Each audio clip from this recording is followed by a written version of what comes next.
Okay, we're going to continue our discussion of spinal cord injuries. I think is where we left off in class. Um, so spinal cord injuries kind of run the whole gamut. Uh, it can be temporary. It can be permanent. Uh, the big thing is in any neuron, we can regrow axons. But if the cell bodies, if the soma of the neurons are damaged, then they don't regrow. And so if the problem, it, if the damage is axonal, then they can grow back. If the cell bodies, then no, it's not going to happen. Uh, we see so in contusions and bumps and things like that, then it can be just temporary. If it if there's a spinal fracture and there's fragments of bone actually lacerate um, the spinal cord, then yeah, it's permanent. And it depends on where the laceration happens. If it's in the dorsal, those are the ascending tracts, then it's probably going to be sensory. If it is in the ventral side or the somewhat to the lateral side, then you can lose motor function as well. If it's a complete transection of the cord, if it goes right across, you'll lose all sensory and motor function from the level of the injury down. Um, if it's a partial transection or a partial crushing, there might be some recovery of function. One of the good things is that if it's in the white matter and the ascending tracts, the cell bodies aren't necessarily there, and there might be some axonal uh, regrowth. The deficits may be more focal, and there'll still be possible transmission, but it's a long time healing that.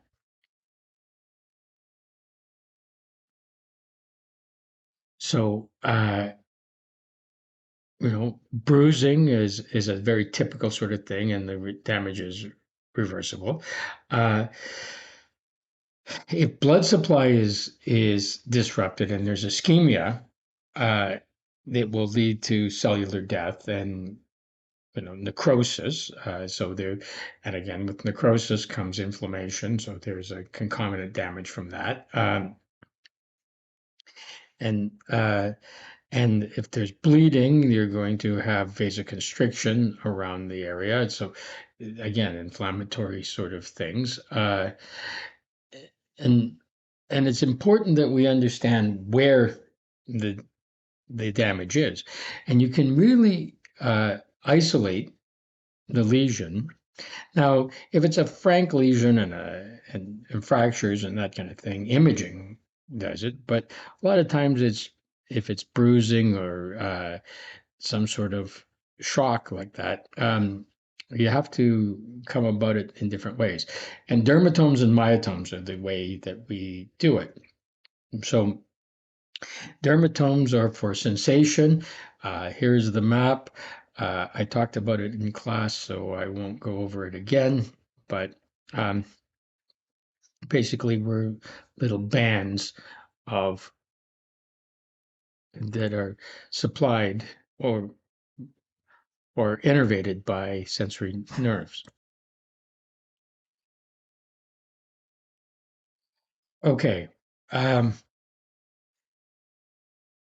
when the spinal cord is initially injured, like kind of at the time of the accident, the time the skiing accident or the snowboarding accident or the car accident or the fall or whatever, there is uh, a time called spinal shock. Uh, and the autonomic reflexes are absent. Now, after that, there might be problems of of conduction of impulses along the tracks of the spinal cord, the ascending tracks or the descending tracks, depending on where it is, and the extent of the damage. The and this is a really important time. So if there's a lot of bleeding, and we end up with some necrosis and widespread inflammation, then recovery is not so, the prognosis isn't so good. If you can get in there, if there's very little bleeding, if there can be a surgical intervention to try and relieve pressure, if there's broken bones, that kind of thing, recovery prognosis is much better. Inflammation is inflammation. It subsides as the damage heals, uh, but there may be scar tissue and adhesions and things like that. Uh, the reflexes then resume, and that's below the level of injury. We're going to talk about that in a bit. Uh, because reflexes happen at the spinal levels, then they will resume. If communication is to the brain is lost, then the somatic reflexes may be absent below the level of damage. So where the problem is really important. I alluded to this in class, that if it's an upper cervical injury and it's above the level of the cervical plexus, the phrenic nerve may be impaired and breathing becomes a major problem. So I talked about the actor Christopher Reeves. He was Superman, had equestrian injury, like he fell from a horse, and had a neck fracture above the level of C3. So phrenic nerve was involved, and he ended up spending the rest of his life on a respirator. Um, so you have no function, no sensory or motor, and no reflexes below that level. Uh,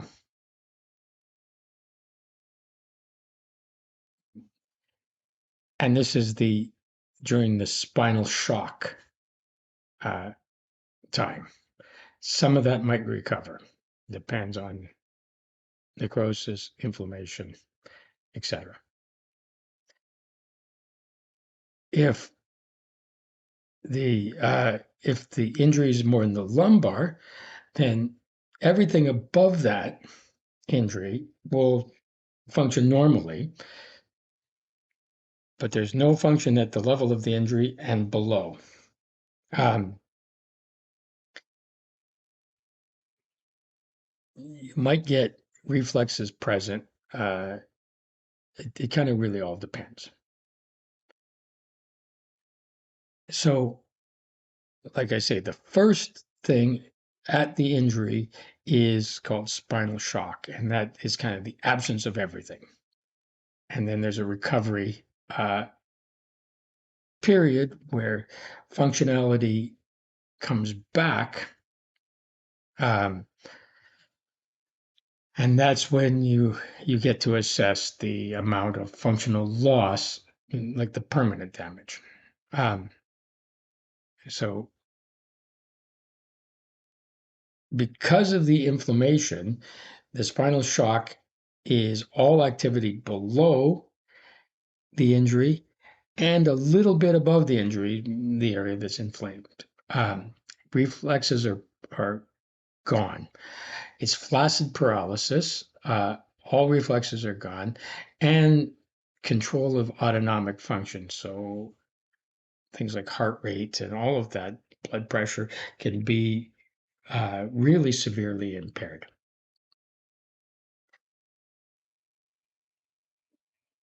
But as the inflammation subsides, then we end up with return of reflex activity below the level of the injury. And again, that's because the reflexes are usually spinal and do not need to communicate with the brain. So things don't go through the the damaged areas. Uh, we can end up with hyperreflexia uh, because the upper motor neuron lesions, the upper motor neurons that are in the spinal cord that are in the tracks coming from the brain out, uh, they're damaged, and they normally have a moderating effect on the reflexes. And if that moderating effect is gone, then you end up with hyperreflexia. And hyperreflexia is really an indication of upper motor neuron uh, damage. Uh,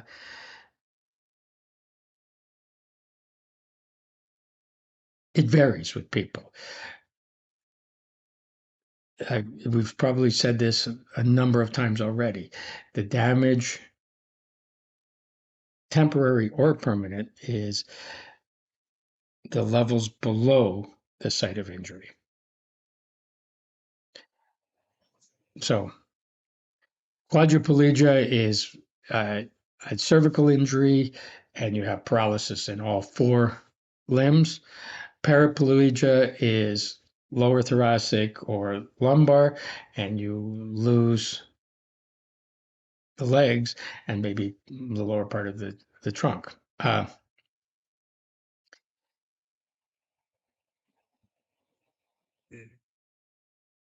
Sometimes you have problems with where because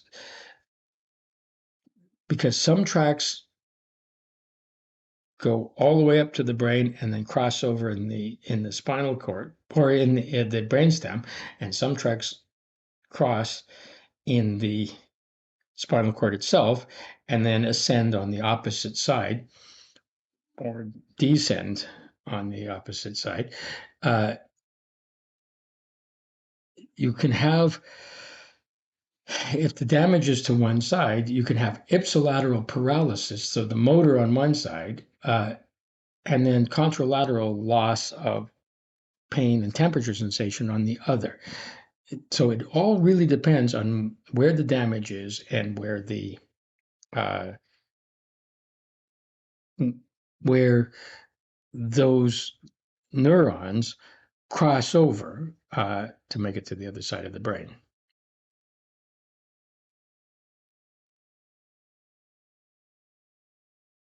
Okay, if the damage happens at T6 or above, and this is important, so T6 and above, you can end up with something called autonomic dysreflexia. So this is a sympathetic response that can't be controlled from the brain. So you can't kind of override it. Uh, so it's sympathetic. So increased blood pressure, tachycardia, vasoconstriction, and it's vasodilation above the injury, vasoconstriction below the injury. So uh, it it is definitely something that happens in the mid thoracics. So injury T6 and above. It doesn't say this in these slides. Uh, I am assuming it says it in the textbook, but it is something to pay attention to. If you're attending somebody and the injury is in the upper thoracic region or the cervical region, then this is something to be cognizant of. Um, so So it becomes autonomic up here. So, and it's because of the sympathetic chain ganglion. If you're going back to look at where the sympathetic nervous system, the where the preganglionic meet the postganglionic, it's in the thoracic spine, and so that's why this becomes a problem. Okay, oftentimes, if function below is disrupted, then there's going to be problems with bladder control and urination, which can lead to urinary tract infections. If it's a little bit higher, there might be problems of the muscles of respiration. It leads to ineffective ventilation, can lead to pneumonia. If there are autonomic dysreflexias, we're going to have problems with getting enough blood supply, and so you have ischemic damage to the skin. Spasm and pain are often accompanied with it, some muscular spasm from the motor, and pain just from the inflammation from uh, everything that's going on, the damage. And there can be an overwhelming depression. People with these injuries, their life changes. Like uh, things that they could do, they no longer can do. And this is especially true in athletes and such. Like your dreams of career are often over. Can be very traumatizing. Uh, Treatment and the rehabilitation has got to start early. Uh, Immobilizing the spine is a big deal. Uh,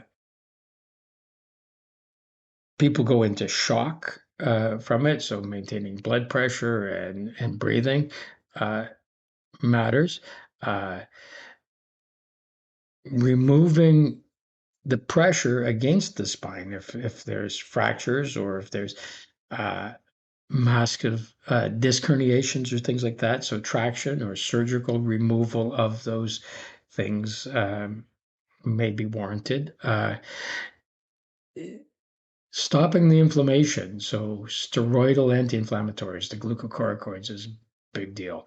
And again, with the inflammation comes edema. And so there's that going on. And then kind of occupational uh, therapy and uh, kind of ongoing care. So, these would be even things like care for pressure ulcers and urinary tract infections and things like that. People with bowel incontinence sitting in a wheelchair can often get urinary tract infections because they're, quite frankly, they're sitting in their poop. Okay, congenital disorders are a whole other ballgame. So the three we're going to look at are hydrocephalus, spina bifida, and cerebral palsy. So hydrocephalus is really too much cerebrospinal fluid in the skull, within the brain. Hydro, water, ceph, head. So hydrocephalus, watery head. So there's two types of hydrocephalus. There's the non-communicating that where there's somehow an obstruction or a blockage of in the aqueducts or in the ventricles themselves in the brain. So as you remember, the um, the cerebral spinal fluid is produced from blood vessels in the ventricles, in the walls of the ventricles, and so there's a constant production of cerebrospinal fluid, and it flows out from ventricle to ventricle through the aqueducts, and then down the spinal cord, where it exits and then comes back up through the arachnoid and in the meninges, and then where it's reabsorbed back into the bloodstream in the skull. So uh, if the production is up in the ventricles, but the flow is blocked in the spinal cord or in the aqueducts through some sort of obstruction, a stenosis, really, then that's a non-communicating hydrocephalus. A communicating hydrocephalus is where the flow of the CSF is good and adequate, but the problem comes in absorbing it back into the venous circulation at the top. And so that's an impaired absorption problem. So in development, these aqueducts, these spaces develop in the neural tube, and they can either completely not develop, which would be atresia, or they can develop narrowly, and that's stenosis. These are the congenital things. So the baby is born with hydrocephalus. Heads are very big. Now, that pressure is somewhat relieved by the fact that the fontanelles and just the softness of a baby's skull can absorb quite a bit of pressure. And if they can get the flow back, then they can remove the obstruction, put a stent in for stenosis, do surgical repair for the atresia, then that's good. Sometimes it can happen not congenitally, but as a result of scar tissue or inflammation from infections or space being taken up by tumors, and that will put pressure and close those aqueducts.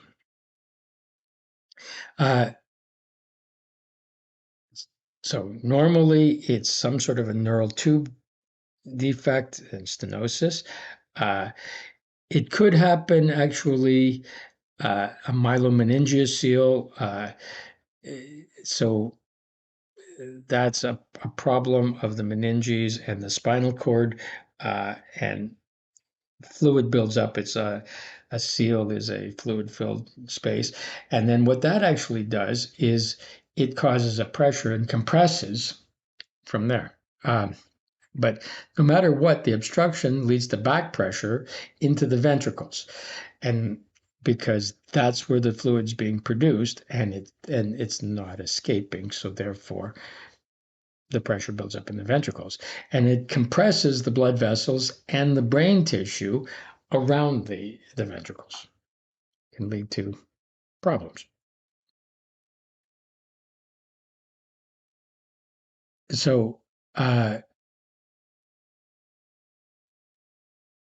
if it's communicating, then the problem is the villi that bring the fluid back to the venous return, to the dural sinuses, and that's in the subarachnoid. So this is in newborns, the skull expands to as much as it can. But if the pressure is great, then brain tissue is damaged.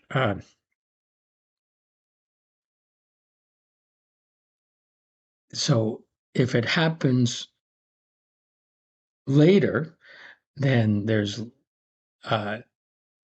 no give in the skull, and the intracranial pressure can increase really rapidly and can result in brain damage. So how quickly it comes up and how quickly they can relieve the pressure. Uh, so this is a time sensitive thing. Okay, so there's a picture. I'm not certain what that's supposed to show you, except that the pressure is pushing the brain out against the skull and compressing the brain tissue. So signs and symptoms is really age dependent. CT scans, MRIs look for displacement of neural tissue. Surgery to relieve pressure is probably the treatment of choice. Uh, Sometimes people have shunts put in that literally bypass and they drain the the cerebral spinal fluid down into the common iliac vein or someplace down that way. They run this plastic tubing all the way from the ventricles of the brain down so that it can rejoin the venous return down there. I actually saw this on a cadaver at a cadaver lab, and it was fascinating to see what they did. My wife's uncle has had that shunt put in, and it happened because of a brain tumor, a benign brain tumor that was taking up space, and made it obstructive, um, and so they bypassed the obstruction by literally putting in a shunt.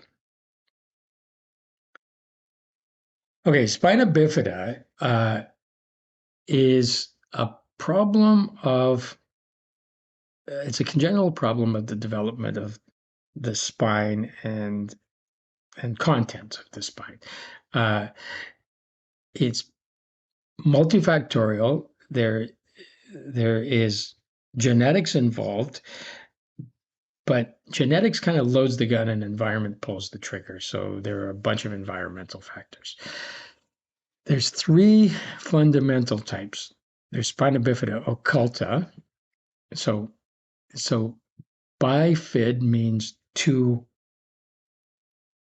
parts of the spine. So spina bifida means that the neural arch, the part of the vertebrae that covers the spinal cord, doesn't grow and meet because it grows from both sides and normally meets and fuses in the center where the spinous process comes off.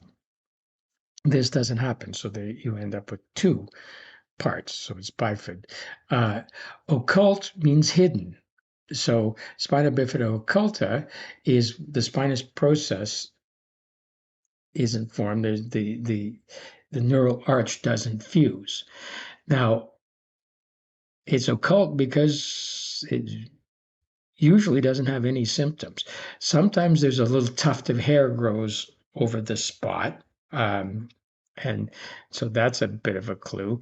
Usually this is found incidentally on x-rays for other reasons. I've seen it hundreds and hundreds of times over my career, and it's never really amounted to anything. It's been more of an incidental finding, and people have gone to full adulthood and not knowing that it exists.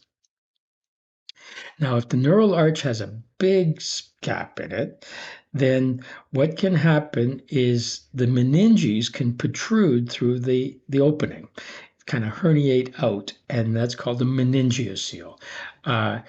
And so it's literally a bubble of meninges filled with cerebral spinal fluid. Uh, and this can have problems with pressure. It can have problems with a space occupying lesion. It can cause it can be prone to infection and that kind of thing. But if you shine a light through it, there's no spinal cord tissue in there. So it's just the meninges that have formed the seal. If it's the myelomeningeal seal, then through the opening, herniates not only the meninges, but the spinal cord itself. And usually when you see this, there are other concomitant birth defects, uh, usually some bad scoliosis and other things as well, because it's a malformation of the spinal column. Uh, and it impairs the function of the spinal cord from that point down. So oftentimes these kids end up, well, they're in wheelchairs, and it's a big problem. So occulta, the spinous process doesn't fuse. There's no herniation. Like I say, a dimple, a little tuft of hair, that's it. And it's an incidental finding. Usually there's no neurological symptoms at all. The meningeal is the herniation of the meninges, and the myelo is the spinal cord poking out into it, and that's when we get considerable neurological deficits and problems. So here we go. So above it here, occulta, nothing going on, maybe a little bit of hair. This will protrude out if it's a meningeal. If it's a myelomeningeal, the entire spinal cord ends up there, and the nerves don't function.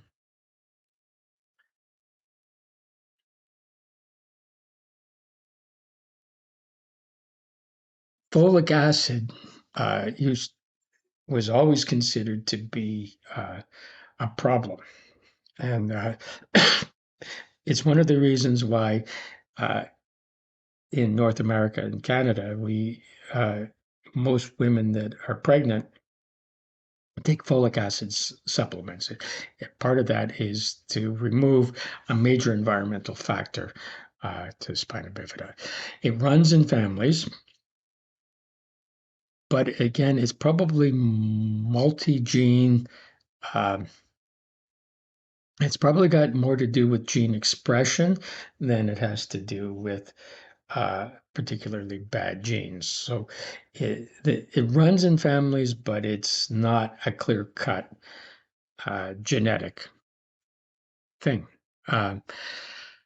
Radiation and gestational diabetes seem to be factors as well. And this is one of the reasons why we don't take x-rays of pregnant women. On all my intake forms, it's are you pregnant? Are you planning to be pregnant?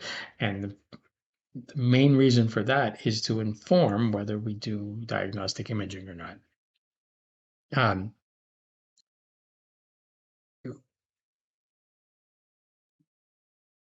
Pre pre the baby being born, they look for AFP levels in the blood, and this is really, it leaks from the deficit. So it's a protein that's found in the CSF, and they look at it also with amniocentesis. They take a sample of the amniotic fluid and look for things there as well. This is one of the main reasons why they do prenatal ultrasounds. They're looking for deficits like this to be prepared and to maybe intervene. We don't tend to do amniocentesis regularly unless it's warranted by other investigations. So it's a protruding sac over the spine. Sometimes it pushes right through this, and the skin is stretched tight over top of it. So there's spinal cord impairment below the level of the herniation. If we can catch it early enough to do surgical repair, they can often be dealt with. There might be occupational therapy after that. If It kind of depends on the extent of the damage and and how the treatment goes. And then really is occupational therapy, uh, how to manage wheelchairs and things like that after a certain point. Okay, cerebral palsy is a motor impairment. You'll see people with cerebral palsy, they have a very funny gait, and that's because of motor impairment. And it's usually got something to do with brain damage in the perinatal period, which means that during labor, I mean, quite frankly, uh, that's the time. This is why any doctor who delivers babies malpractice uh, malpractice insurance rates are so high because this damage happens perinatally. It kind of indicates that something has gone wrong with the birth, and they often look for someone to blame, and so that's usually the doctor involved. Uh, it can be abnormal formation of functional parts of the brain. It could be infections. Again, kind of in the perinatal. It could be an ischemia. So if like the umbilical cord wraps, or if the placenta dislodges prematurely, that kind of thing leads to an ischemia. Uh, Quite frankly, it's probably the reason why C-sections are done to avoid those kind of perinatal injuries. So they're monitoring constantly for these sorts of things and are ready to intervene. Um, so hypoxia, ischemia, it seems to be the big problem, and it's really placental complications, uh, hemorrhage. Sometimes it's aspiration. Like if the baby starts breathing before, like too soon, it can impair, like the lungs will fill with fluid, and then we get hypoxia from that right after birth. Um, it could be so. One of the things about birth, about gestation and birth, is that a fetus doesn't breathe. They get their oxygen through the placenta and the umbilical cord. So, lungs are the last thing to develop, and the very last thing to develop is the type 2 cells in the alveoli that make surfactant. And surfactant is what increases compliance and allows breathing to happen. And if a baby's born prematurely and the type 2 cells aren't producing surfactant, then the baby has a lot of trouble taking a breath. The lungs literally will not inflate. So we tend to put them in a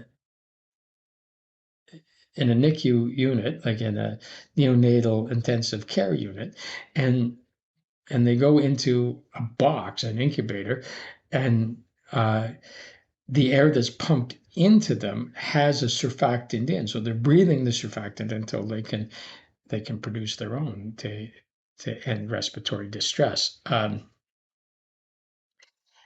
So this can be a real issue, and if there is an ischemia to the brain for long enough, then you're going to have brain damage uh, to some extent or another. Now, it can also happen because of hypoglycemia in the mother or child, again, because these metabolic issues mean that you're not, maybe you're supplying the oxygen that the brain needs, but if you're not supplying the sugar that the brain needs, then there's no ATP, and the neurons don't develop properly because there's no ATP to run the sodium potassium pumps, and you can get hydropic swelling and cellular damage from that, which can lead to CP. So there's kind of three groups. The first group are the people with spastic paralysis. Those are the people that you see in those special wheelchairs, uh, leaning back and making noises, and they're in flexion. Their wrists are flexed, and their elbows are flexed, and their shoulders are flexed, and their knees are flexed, and uh, so that's spastic paralysis. The second group are have dyskinesia. Uh, they have problem with cranial nerves, basal nuclei, uh, that kind of thing. The third group is ataxic. It's much more mild form. I've had many patients that are in the third group, and they function quite normally. You'll notice strangeness in their gait and things like that, but usually not too bad. Uh, so the spastic paralysis is the pyramidal tracts, the motor cortex. They have hyperreflexia, that kind of thing. Dyskinetic is involuntary movements, uh, kind of repetitive movement. And the ataxic means it's a cerebellar problem, and all the things that I spoke to you earlier about with cerebellar problems of balance and coordination. Remembering that the cerebellum compares what you're trying to do and what you're actually doing and makes corrections. Without that, then corrections aren't made, and so it's difficult to maintain balance and things, and that's why I'm saying gait is kind of funny. Uh, uh, if it's really bad, like type 1, there's often intellectual function problems and problems with communication and speech. They can lead to seizures, visual problems, that kind of thing.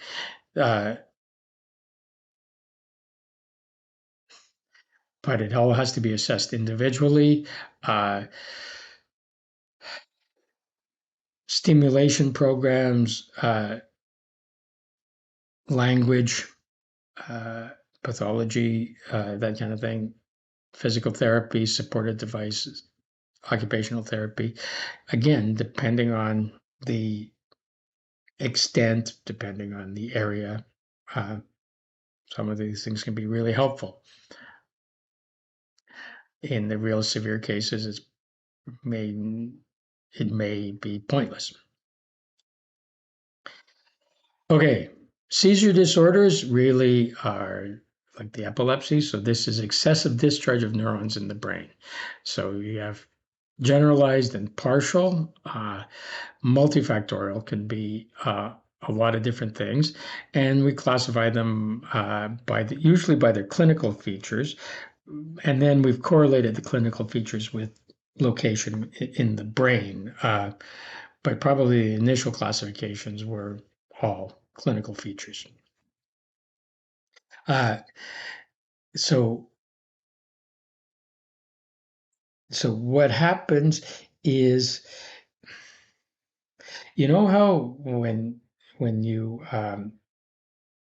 when you give somebody to restart the heart to end VFib, you shock them with the paddles, and what you're doing there is you're opening all the electrically gated sodium channels and allowing a massive depolarization of the cardiac muscle, and therefore the the somatic skeletal muscle as well, and you kind of restart everything.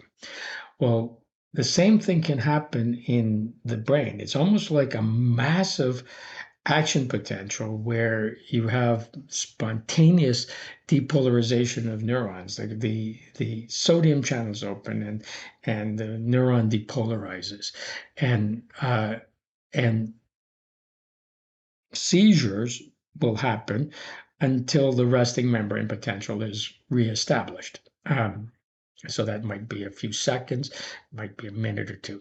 Um, if it's happening repeatedly and you can get people on a electroencephalogram, you can see the type of things. Uh, these people lose their balance, they fall, they bite their tongue, uh, they lose consciousness. There's there might be respiratory arrest and ischemia. There could be vascular spasm and things like that can happen. So the complications that can arise, especially from generalized seizures, can be quite varied. Status epilepsy is a continuous seizure without recovery of consciousness, and the problem with that is prolonged ischemia. Well, there's more than that is a problem, but it is a life-threatening emergency.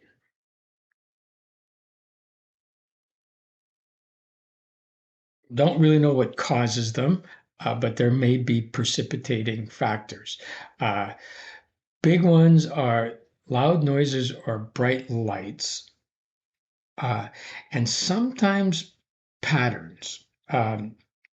It's interesting. The city of Hamilton, when I was going to McMaster, I remember there was a problem because they had changed the outside of the city buses.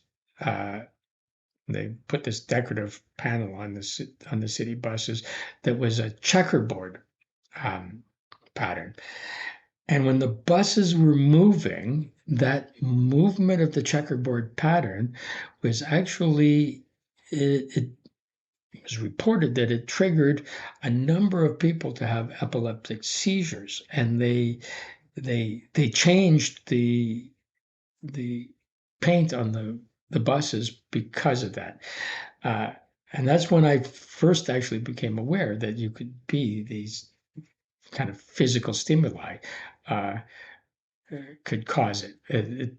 That type of epilepsy is called Jacksonians. Um, and that's when I first learned about Jacksonian epilepsy. Now, at the time, I was doing a psych degree, a Bachelor of Science in psych, so psychopathology and that kind of thing I was taking courses in, and that's when I really became aware of it. Um, Usually, the stimuli have got something to do with biochemical. It usually is more internal, so it could be stress, could be hypoglycemia, uh, premenstrual fluid retention. I'm not so aware of, but changes in medication, which is often a biochemical thing, or hyperventilation, which is, as you know, leads to an alkalosis. And so the alkalosis could be triggering the seizure, but idiopathic nonetheless. So a lot of people, especially in the general, they get a prodromal sign, an aura, uh, and they just don't feel right. Now, this this will go and actually kind of overlaps with migraine. I suffer with classic migraines, and oftentimes hours before I know something's not quite right. Can't put my finger on it, and that's called prodromal. Then I lose my macular vision, my central vision, kind of starts tripping out a little bit, and that's the aura.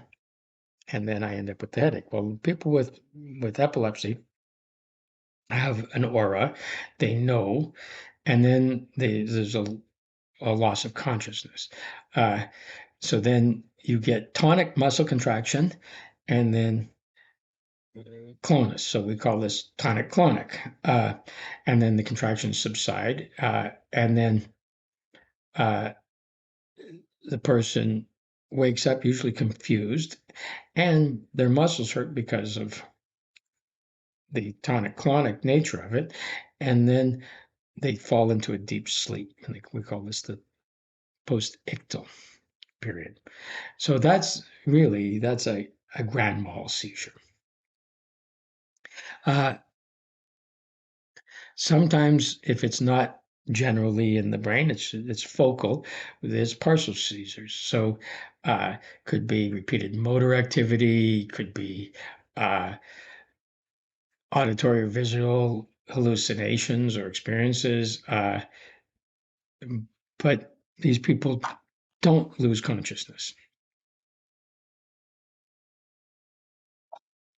So avoid the triggers. Anticonvulsant drugs are a big issue.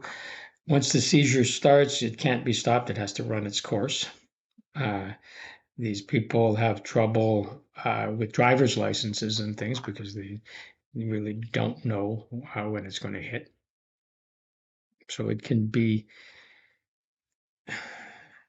a debilitating diagnosis, that socially debilitating, that far outweighs the physical um, debilitations of this.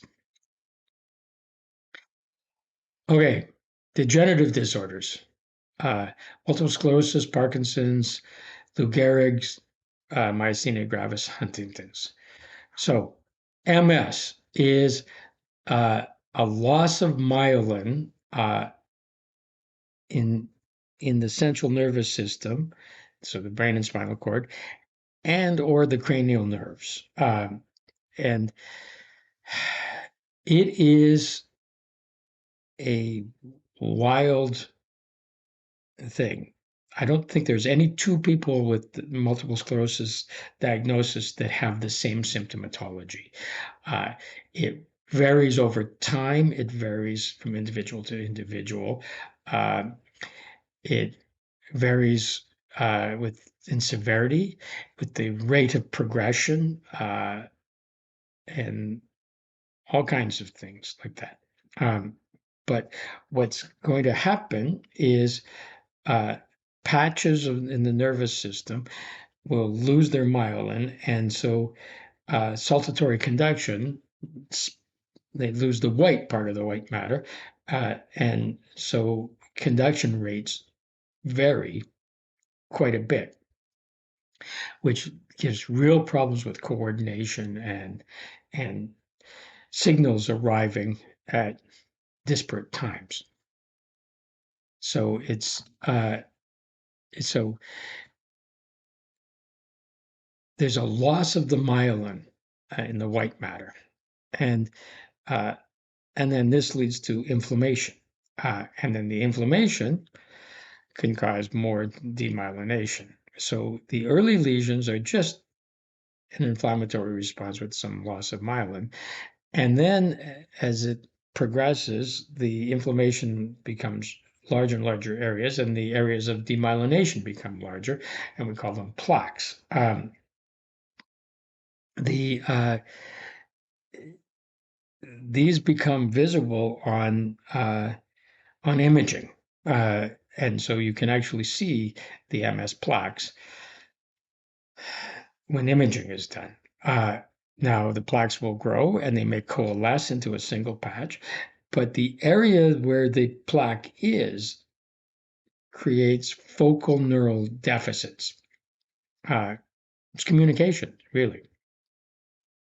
The inflammation will subside, neural function may return, but then it may happen again. As this progresses, the degeneration becomes irreversible and function is lost. So the big problem is that as these recurrences happen, more and more areas become affected. Um, and like I just said, it varies in severity, it varies in rates of progression, it varies from individual to individual. Um, and it's one of the real scary things when people get diagnosed with this is because they see the worst case scenarios. They see the wheelchair bound people, uh, where there just might be some intermittent focal neurological deficits progressing very slowly. I know more people that have very mild MS than I know of people that have severe. Right? Um, it's probably got something to do with autoimmune. It's maybe some change in blood flow. I I know it as an autoimmune disease, but because it's idiopathic and there seems to be lots of research going into it, what we know about it changes annually. Um, there's probably environmental components. There's probably a genetic predisposition to it. So it's a combination of a whole bunch of things. It's multifactorial. And because it is so variable as a disease and it's so multifactorial, it's really hard to nail down. Uh,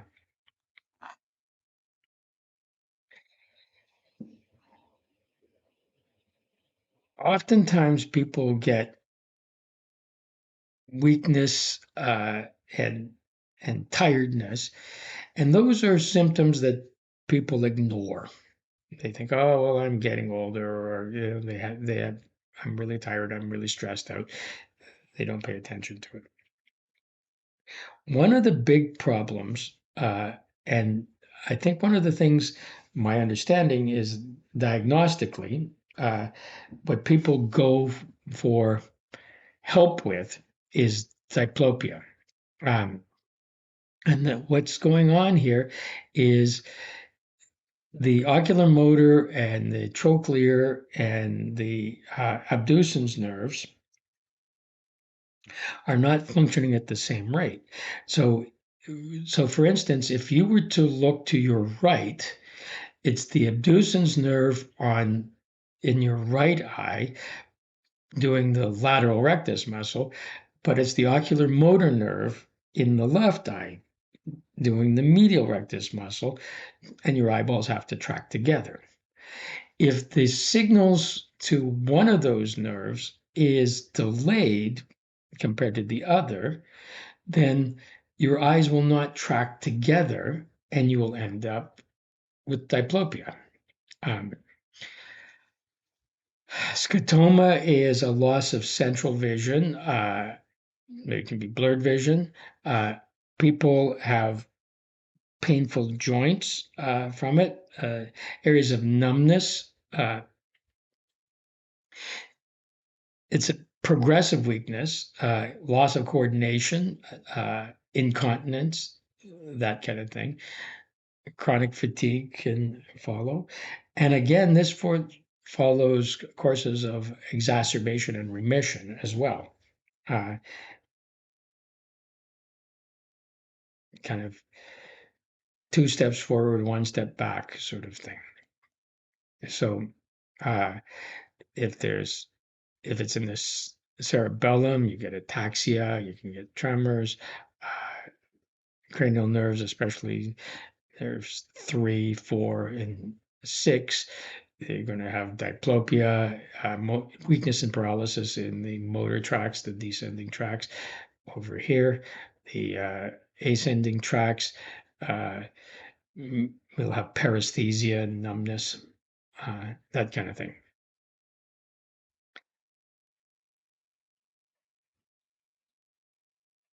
the demyelination can be in the tracts themselves of the spinal cord. It doesn't necessarily have to be in the brain. There's kind of no definitive test. There's no definitive treatment. There is everything requires individual attention because there's no two people with the same thing, so they need different interventions. Okay, Parkinson's disease is a progressive disorder. It's a problem of the extrapyramidal motors tract. So it starts in the basal nuclei of the brain, and it's a problem of excitation and inhibition in the basal nuclei. So it's a problem of neurotransmitters, dopamine and glutamate seem to be the ones that are really involved. What these people get is tremors, and we call it a pill rolling tremor. The thumb and index finger and middle finger roll like you're trying to roll some fluff into a ball, that kind of thing. So it's a resting tremor. Muscles become very rigid, and people have trouble initiating and terminating movement. And because of that, they end up with postural instabilities. So, because they don't react to balance changes quickly enough, and they tend to overreact. A friend of mine had Parkinson's. He's since passed away from complications from the Parkinson's. But 10 years ago, he loved to bowl. And it was fascinating because I learned a lot from him. He would drive his motorized wheelchair up to the lane, climb out of the wheelchair, pick up the ball, and you'd think there's no way he's picking up the ball. And he would wrangle himself into a position, and then he'd roll the ball, and then he'd fall down. But I bowled with him one night, and I watched him bowl 9 strikes in a row, and he fell onto his face every time. And so the problem was that he had trouble initiating. So he'd pull the ball back up in his stance, and then gravity would help him initiate the movement, but he had control of the movement once it was initiated. And then as he'd release the ball, all the dynamics would change because the center of balance would change, and he fell forward every time. He had these big suprapatellar bursa and from falling on his knees so much. And it was fascinating. The problem is starting and stopping actions. My first cousin has this, and dealing with her, she likes to hold on to your arm when you're walking because the momentum of you walking helps her initiate her next step. By hanging on to you, you're moving her body forward and then her feet follow. And so she can walk as long as that's happening, but she can't really walk with a walker very well. And she has a lot of trouble when it's herself, because what happens is she'll be going to take a step and going to take a step, and it won't happen, and then it will over happen, and she will stumble forward. Very typical. So it usually happens over 60 years of age. So it's idiopathic if it's primary. If it's secondary, it can happen because of sports injuries or encephalitis, vascular disease, It could be from drugs, a drug overdose, probably smoking doesn't help it, that kind of thing.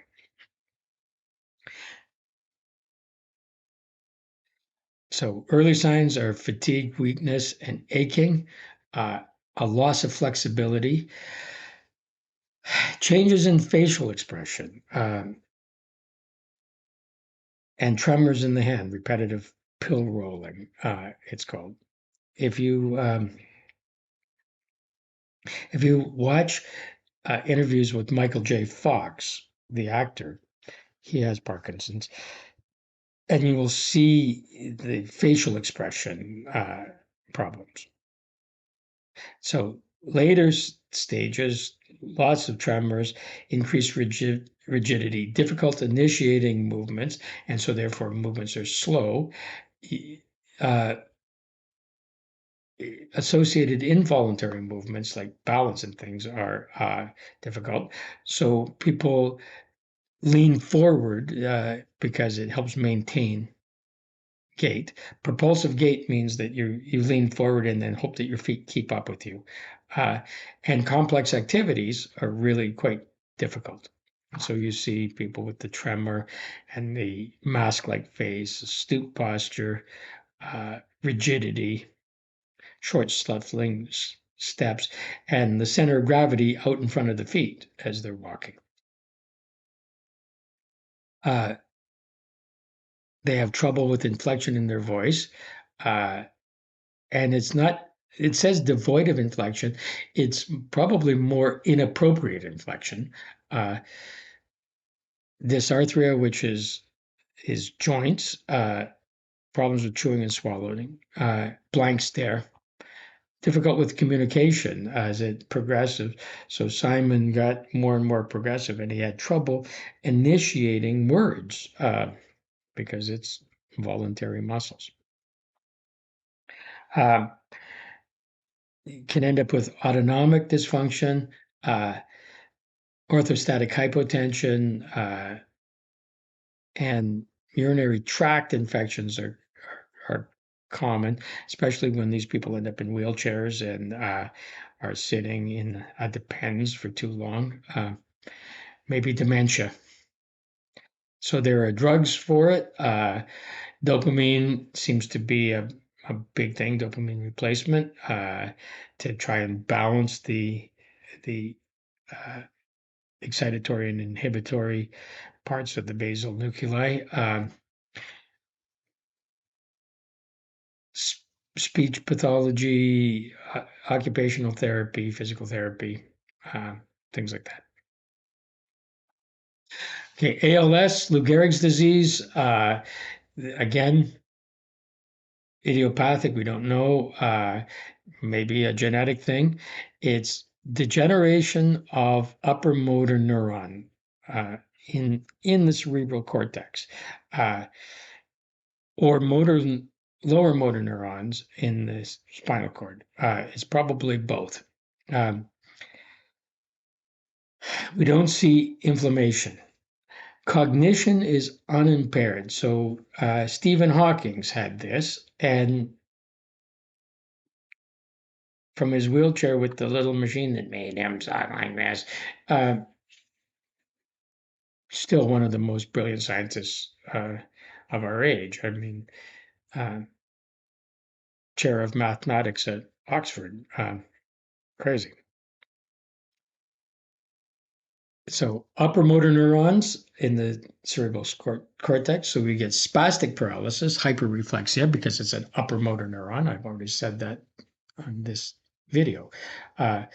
If there's damage to the lower motor, you end up with flaccid paralysis and decreased tone and reflexes.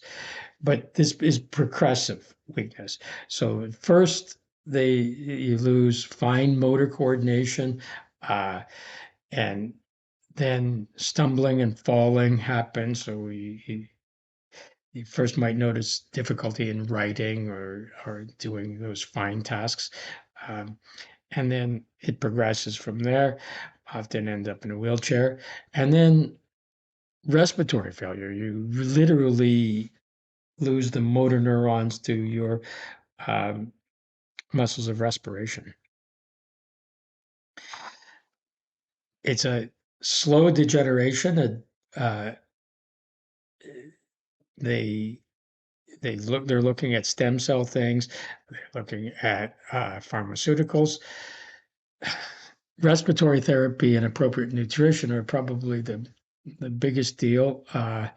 And yeah, a lot of it is just quite frankly palliative. Okay. As myasthenia gravis is an interesting thing. I don't know. It's a disease of the neuromuscular junction. So it's when you actually have an autoimmune antibodies to the acetylcholine receptors. So what happens here is the receptors in the synapses for acetylcholine get attacked by your immune system. Antibodies destroy the receptor sites. And so muscles can't be stimulated because they don't have the receptors that open the ligand-gated sodium channels. So you get a muscle weakness. Oftentimes it's facial and muscles of the face are the problem.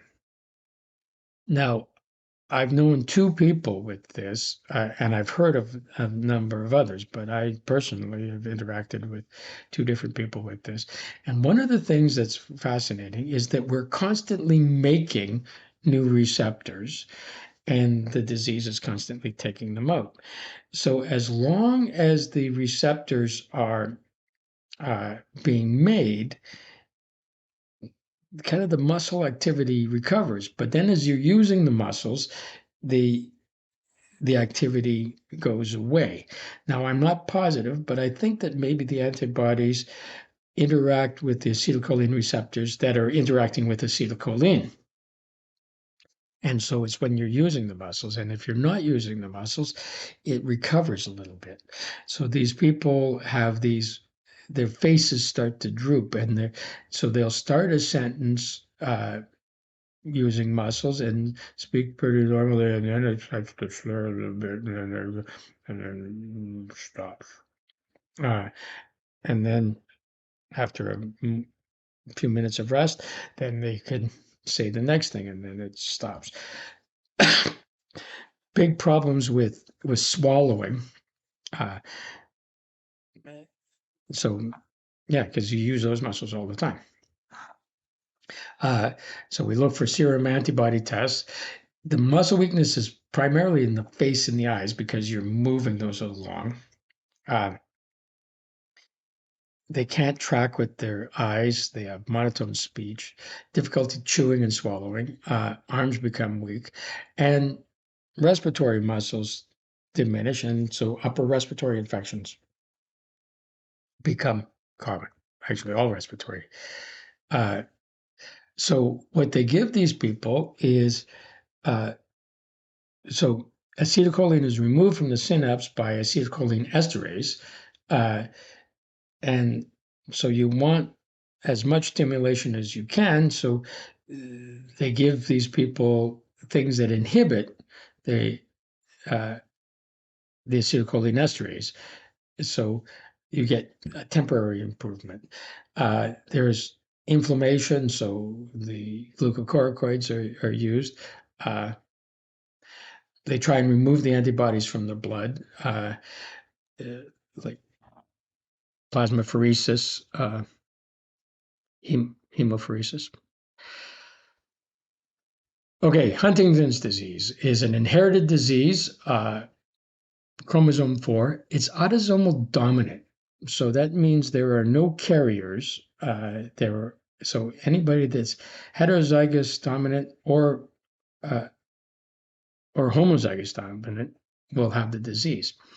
The problem with this disease for years is that there was no way to test whether you had it until symptoms started to appear. And it was usually in the late 40s, early 50s. And the problem is then you probably have already had your children and have passed that along. Um, so uh, so it's kind of sad in that way. And so what happens that it's the brain starts to atrophy. The basal ganglion at first, and that controls a lot of movement. So we used to call it Huntington's chorea because these people had uh, chorea type movements. Dancing is really what it means. Um, it's a problem of GABA in the basal nuclei. So that's a neurotransmitter that's primarily inhibitory. Problems of acetylcholine in the brain also seem to be there, but it's definitely an inherited autosomal dominant problem. Um, so at first, there's some mood swings, personality changes because it hits the frontal lobes first. Then you get these jerky choreiform movements, which means dance movements, really. Then there's often difficulty learning new information. There's problem solving skills, poor judgment, um, memory lapses, things like that. The most famous person to have this was Woody Guthrie, the folk singer who wrote "This Land Is Your Land" and a bunch of other protest songs. Uh, and when he was diagnosed, his son, Arlo Guthrie, who was also a famous musician, uh, was in his 20s. And then he was worried that he was going to have it. And so he put out about 5 albums right in a row. He became a workaholic. Um, he wrote an album called Alice's Restaurant and things. It, very prolific. And it turns out he had it. So you get progressive degeneration and then rigid akinesia. So they can't move. Moodiness, personality changes, and then marked dementia. You figure it out by looking at the DNA, which until quite recently wasn't even an option.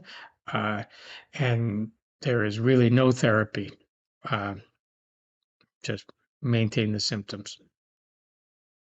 That's about it.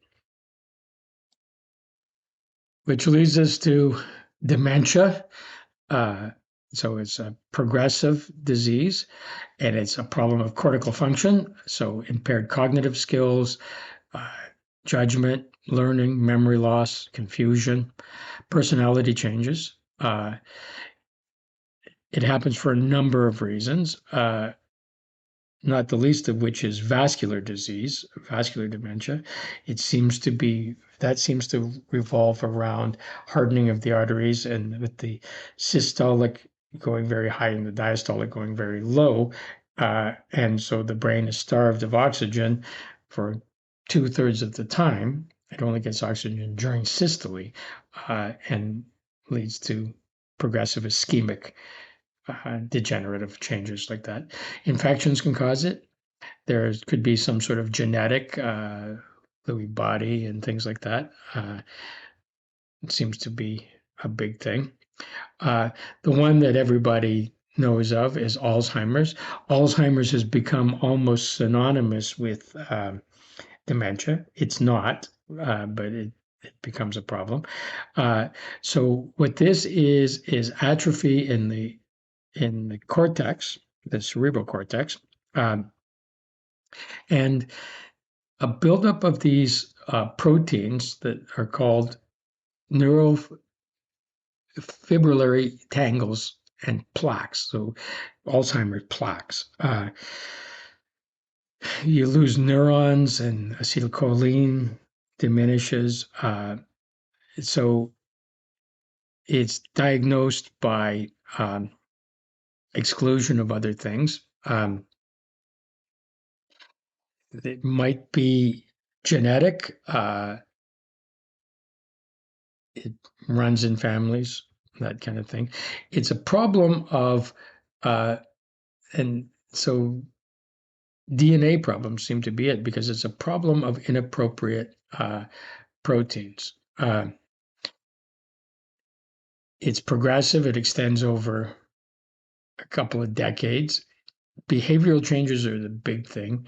Irritability and hostility are huge. I had an aunt, my mother's sister, had it terribly, and she was my favorite aunt. She was the sweetest woman that you'd ever meet until she was about 72 or 73, and she turned into the Wicked Witch of the West. She was the meanest uh, and violent, and so she had to be institutionalized, and she was literally a danger to the PSWs, because she had this hostility. She had hair trigger and was violent.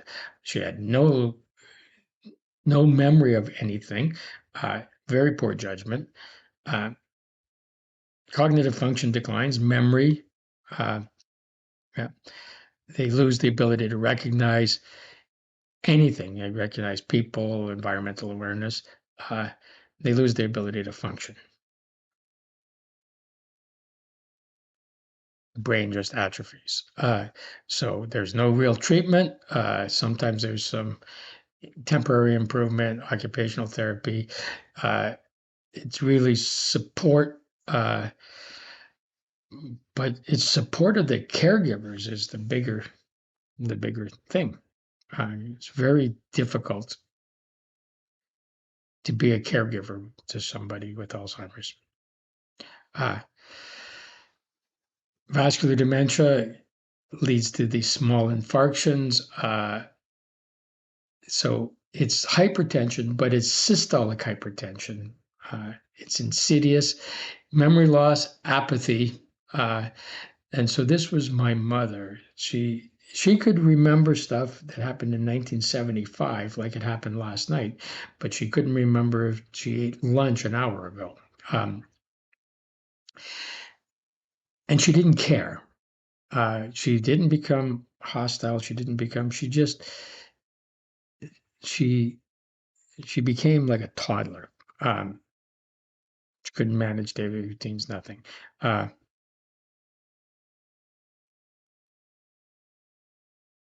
Creutzfeldt-Jakob's disease is caused by prions, could be iatrogenic, surgeries and that kind of thing. Huge long incubation period. We don't know really what it means. Maybe the prions come from the diet. I don't know. But really, the only thing you need to know about this is Creutzfeldt-Jakob is caused by prions. Late stages of AIDS can lead to dementia, and it could be a virus in the brain, other infections, things like that. We're not going to spend any time on mental disorders, schizophrenia, depression, panic disorders. I'm just going to skip right over. It's not on the list. And here's the last disorder that we're going to talk about, and it's what put a pool in my backyard. Intervertebral disc problems. So a herniation of an intervertebral disc is when the annulus fibrosa of the disc tears and the nucleus pulposa herniates out. It's like a bulge in a bicycle tire where the inner tube sticks out through the sidewall. And the tear could be gradual, or it happens because of scarring. It happens. Remember that cartilage is avascular, and so there could be problems of it becoming brittle, that kind of thing. It happens mostly in the lumbar region, and especially lumbosacral, so L5, and that's because it's the biggest weight bearing. It takes the biggest load. If the disc herniates out, if it herniates forward, it doesn't cause any issues. But the thinnest place of the annulus is in the rear. If it herniates out at kind of 2 o'clock or 10 o'clock, then the herniation impacts on the nerve root, on the spinal nerve, and you get neurological dysfunction along that spinal nerve on the ipsilateral side of the problem. If it herniates right out the back, right here, then it causes a spinal stenosis, and it puts pressure and traps the spinal cord between the bone, the neural arch, the lamina, and the pedicles, and the herniation, and then it becomes a spinal cord injury. It causes spinal stenosis with all the concomitant things that we talked about earlier in this video. Probably the most common is at 2 or 10 o'clock here. So degenerative changes, age is a big thing. Obesity, because you're carrying a lot more weight, putting more pressure on the disc. Metabolic changes, so things like diabetes and things like that. Poor body mechanics, so poor lifting techniques and that kinds of thing. So what you get depends on the location and the extent of the protrusion. Like I say, if it's on the spinal nerves, it's unilateral and it's ipsilateral to the herniation. But if it's large or if it's straight back, it's bilateral. Oftentimes it manifests as sciatica because the sciatic nerve is off of that sacral plexus, and that's where the herniations happen most often. CT scan and MRI are how we confirm it. Generally, the diagnosis is made from history and symptomatology. Traction, heat, ice. There's a concomitant muscle spasm in the erector spinae, lots of pain. A physical therapy. If it's really bad, laminectomy or discectomies can work. So if you remove this whole chunk of bone, then there's nothing to pinch against. And so that's how the surgical repairs can be done.